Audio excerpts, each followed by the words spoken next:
Masuknya Islam ke Indonesia itu kan bukan besarnya itu kan bukan pada tahun 1800-an ini, yang mana diklaim oleh sebagian golongan atau diklaim oleh suatu klan misalkan. Karena kalau kita kaji di dalam sejarah umat Islam itu kan sejak Khalifah Rasulullah Sallallahu Alaihi Wasallam itu ada sebuah pertukaran atau ekspedisi atau orang-orang Indonesia yang ke Madinah pada saat itu, atau ke negeri Arab pada saat itu. Hanya saja memang umat Islam atau agama Islam itu tidak seramai pada abad-abad sesudahnya, itu di masa Sunan Ampel, di masa Sunan Bonang, di masa Syarif Hidayatullah, di masa Sunan Kalijaga, di masa Sunan Muria, di masa Sunan Kudus, di masa Syekh Maulana Malik Ibrahim. Tidak seramai itu umat Islam pada saat itu.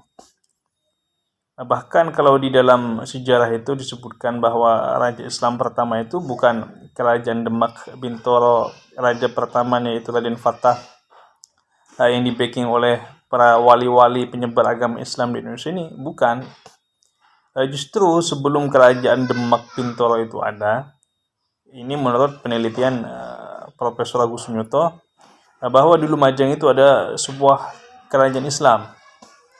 Lumajang ini kan dulu menjadi kekuasaan Arya Wiraraja, yaitu orang tuanya Renggolawe dan saudara dari Lembu Sora ketika memenangkan pertarungan antara Mojopahit yang baru berdiri dengan Raja Kediri yang bernama Raja Jayakatwang, yang dibantu oleh Mongol dan diseterai oleh Arya Wiraraja, sehingga Arya Wiraraja di sana mendapatkan sebuah tanah di daerah Lumajang.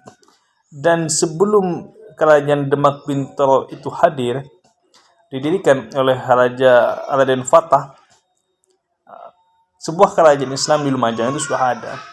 Dalam artian apa? Bahwa jauh-jauh hari sebelum Wali Songo ke Indonesia ini, memang sudah banyak orang-orang Islam itu menetap di Indonesia.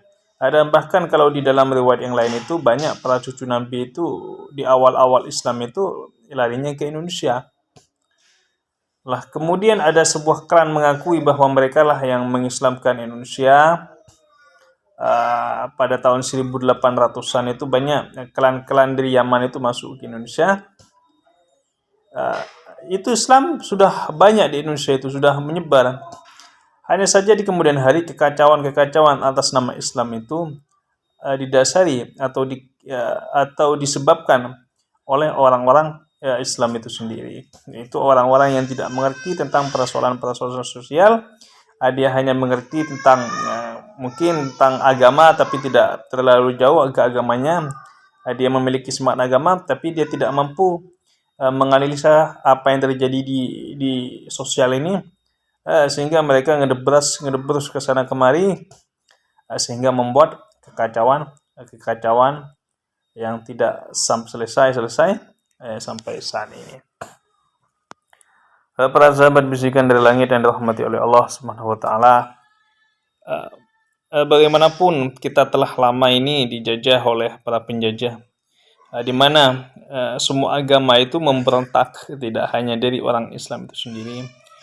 Banyak orang-orang agama yang sadar terhadap tanah airnya itu, semangatnya tumbuh dan muncul untuk melawan penjajahan itu, sehingga penjajahan terakhir itu ya seperti Belanda, Inggris, dan Jepang itu keluar dari Indonesia, dan Indonesia mampu memerdekakan diri tanpa ada perjanjian dengan negara-negara lain.